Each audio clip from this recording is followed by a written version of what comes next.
El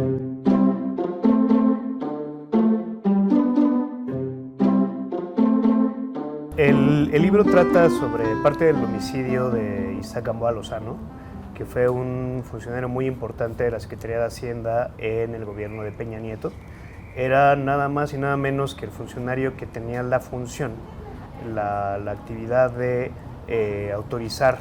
la transferencia de recursos millonarios a los estados mediante un mecanismo muy opaco y del que pues ya posteriormente se supo que pues se desviaron muchísimos recursos porque la manera de asignar este dinero no tiene ningún control. A Gamboa se le implicó en varios casos de desvío de recursos en el peñismo, uno de ellos la Operación Zafiro, en el que pues estuvieron participando funcionarios del gobierno de Chihuahua en la época de César Duarte, y a la postre, en 2020, Isaac Gamboa fue asesinado junto con su familia en una tarde tranquila en una casa de descanso en Temisco, Morelos. La Fiscalía de Morelos acusa a la viuda de Gamboa, a Betsabe Brito, de este asesinato, pero los autores del libro, yo, Manu Ureste y Arturo Ángel, planteamos que no se puede considerar, no se puede investigar el homicidio de Isaac Gamboa si no se considera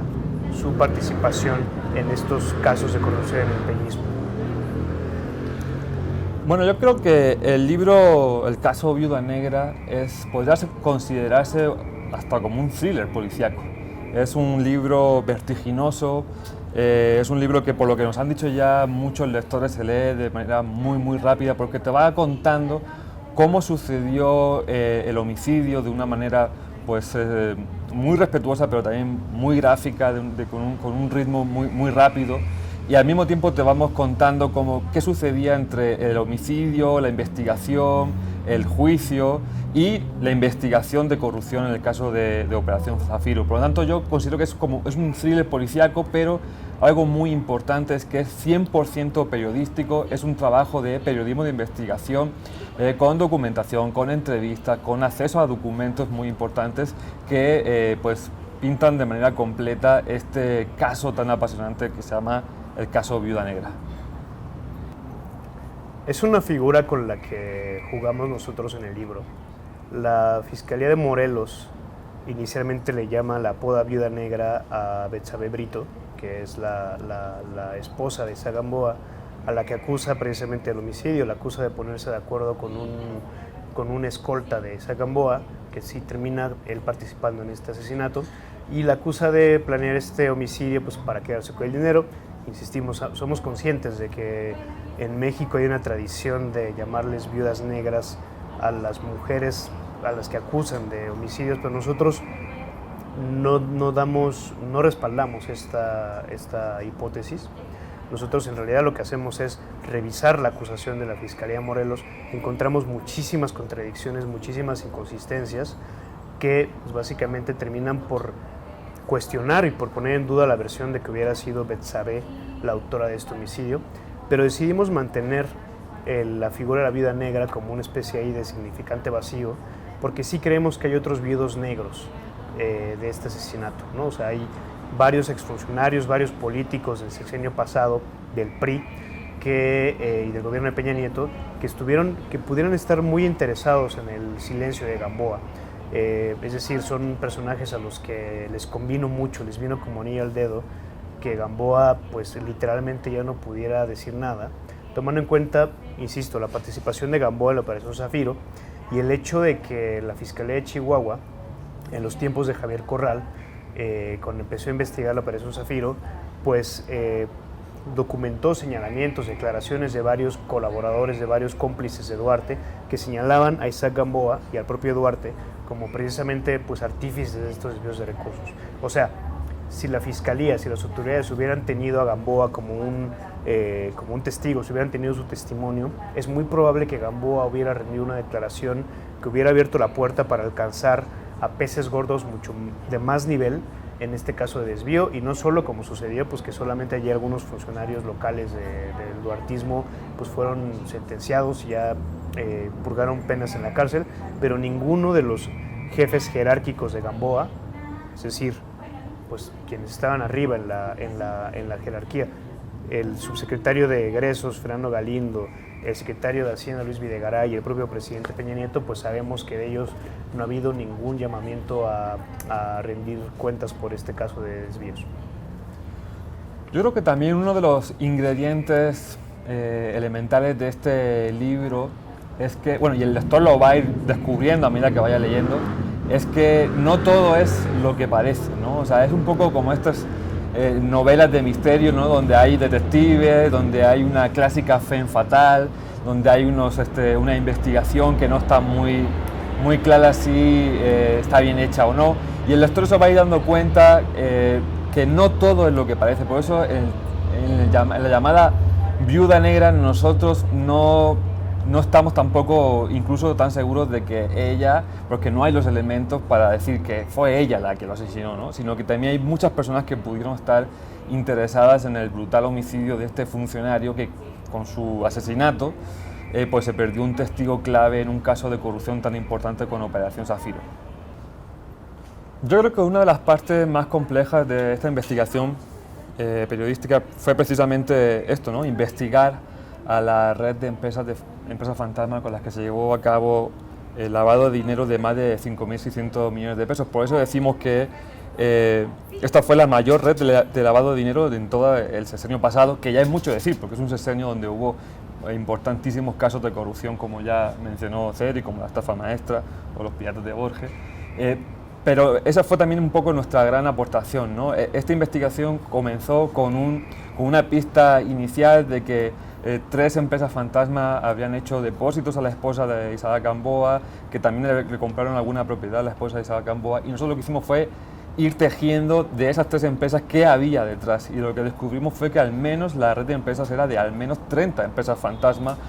Investigamos a los dueños de estas empresas fantasma, fuimos a reportear a colonias muy humildes del Estado de México, en ciudades como Tlalnepantla, y descubrimos que en realidad pues eran prestanombres, que estas empresas no existían, ¿no? Y pues bueno, y además también descubrimos que estas empresas no solamente benefició al matrimonio Isaac Gamboa, sino que también continuaron recibiendo recursos públicos en la presente administración actual del gobierno de López Obrador, a través de contratos con la Guardia Nacional y también con contratos con partidos en la oposición como el Partido de Acción Nacional. Por lo tanto, es una red que sigue vigente, que sigue viva, que sigue operando y que sigue en la impunidad. Por eso también la importancia de leer este libro, de conocer este caso y de seguir denunciando que este caso, tanto en la vertiente, digamos, política,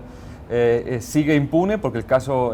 Operación Zafiro sigue en la impunidad, y también la vertiente del homicidio, del multihomicidio de la familia Gamboa, pues también sigue en la impunidad, porque a 2 años pues todavía no hay una sentencia ni está claro pues quiénes son los que participaron en este brutal homicidio, ¿no? Bueno, el gobierno de Peña Nieto se distinguió, yo creo, porque perfeccionó el mecanismo de desvío de dinero público a través de empresas fantasma, de empresas factureras. Sabemos que la Operación Zafiro no solamente implicó al gobierno de Chihuahua, es un mecanismo de corrupción que implicó a otros gobiernos priistas, unos 10 gobiernos priistas. El dinero de lo desviado pudo haber ascendido a 5,000 millones de pesos. Y no es el único caso de corrupción en el peñismo, también tenemos el caso de la estafa maestra, el caso de las empresas fantasma de Javier Duarte, el caso de los piratas de Borges, todos estos priistas. Entonces, y más los casos de corrupción que falta documentar, porque todavía a 4 años de que concluyó ese sexenio de Peña Nieto no hemos terminado de conocer la magnitud de dinero desviado. Sin embargo, algo tienen en común, que el dinero desviado era dinero público que siempre surgió de la Secretaría de Hacienda, que en ese momento encabezaba Luis Videgaray, y en alguna de las partes pues tuvo participación Isaac Gamboa precisamente. Ahora, el mecanismo de desvío de las empresas fantasma de parte de la familia de Gamboa y de Betsabe fue lo mismo. Usaron empresas fantasma, crearon 30 empresas fantasma que nosotros documentamos en la investigación, mediante las que compraron propiedades en la Ciudad de México por unos 100 millones de pesos. Se hicieron transferencias a estas empresas, hubo transferencias al exterior de parte de estas compañías, muchas de las cuales, por cierto, siguen intactas, siguen recibiendo dinero público, siguen lavando dinero, han recibido contratos de la Guardia Nacional, contratos del Partido de Acción Nacional, y esta familia todavía llegó a implicar a varios de sus integrantes, ¿no? A hermanos, a cuñados, a la propia madre, al propio padre. Entonces, parece que este espíritu, ¿no? El mecanismo de desvío de recursos en época de Peña Nieto, pues de alguna forma permeó en algunos grupos, ¿no? Que podemos ver la magnitud del desvío en abstracto, digamos, en el sexenio, pero también cómo en él van participando personas que usan como prestanombres, que participan en la fabricación de las empresas, en sacar dinero, en cobrar cheques y demás, que en última instancia terminan por desaparecer el dinero, que es, insisto, dinero público, es un problema que nos concierne a todos.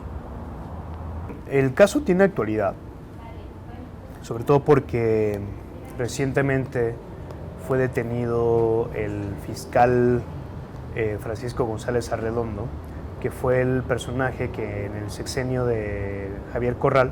encabezó las investigaciones desde la Fiscalía en contra de César Duarte, y en parte por esas investigaciones César Duarte, el exgobernador, está ahora mismo vinculado a proceso en Chihuahua. La actual Fiscalía, en la administración de Maru Campos, está cuestionando ese expediente, está acusando a este fiscal de haber torturado psicológicamente, de haber forzado a los cómplices de Duarte a testificar en contra de Duarte, ¿no? Ahora estos testigos se están desdiciendo, se están echando para atrás, y la Fiscalía actual les está dando cancha para de alguna forma pues deslegitimar el mismo expediente. Esto puede tener la grave consecuencia de que pues César Duarte, uno de los pues gobernadores más polémicos, más señalados en casos de corrupción en la época del prismo de Peña Nieto, pues pueda salir de prisión, y una vez más los ciudadanos podamos pues tener un caso que se va a cerrar sin que haya habido justicia, ¿no? Pues es grave, es lamentable, porque la investigación de caso Zafiro no se ha castigado, así como tampoco se ha castigado el caso del homicidio de Gamboa. Es decir, las dos vertientes del libro, tanto el homicidio por el que se acusa a Betsabé, no se ha castigado, ni tampoco el problema del desvío de recursos durante el peñismo, eso sigue impune, ¿no? O sea, insisto, los jefes de Gamboa en el peñismo, como Luis Videgaray, Fernando Galindo y Enrique Peña Nieto, siguen pues sin rendir cuentas por estos tremendos desvíos de recursos que ocurrieron durante su administración, bajo su vigilancia y literalmente frente a sus narices. Sí, nos parece que es un caso que está de actualidad, es un caso no cerrado,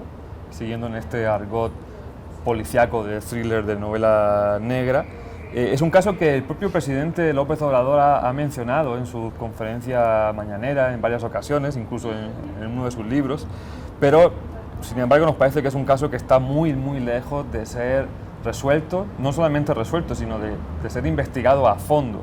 Creemos que en este libro, el caso Viuda Negra, hay todos los elementos desde el periodismo para sustentar con una base muy sólida una investigación a fondo de las autoridades del caso Operación Zafiro y también del asesinato brutal de Isaac Gamboa y de su familia. Pero lo que nos preguntamos es si, pues eso, a 2 años de este brutal homicidio y de la publicación reciente de este libro, pues si realmente hay la voluntad política para investigar a fondo. La investigación de este libro nos llevó aproximadamente 1 año, porque también se publicó una serie de reportajes en Animal Político inicialmente. Fue una investigación compleja, fue una investigación ardua, fue una investigación hecha a 3 manos entre mis compañeros Cero y Raciel, Arturo Ángel y yo, en el que pues no solamente nos quedamos en la parte de contar un homicidio, contar un caso, fuimos mucho más allá. Y para eso tuvimos que emplear todo tipo de herramientas de periodismo de investigación, como puede ser pues, ir al Registro Público de Comercio, investigar las empresas, las propiedades. Tuvimos acceso a documentación acerca de la investigación del homicidio. Eso nos conllevó también tener que trabajar mucho en fuentes de información muy cercanas al caso.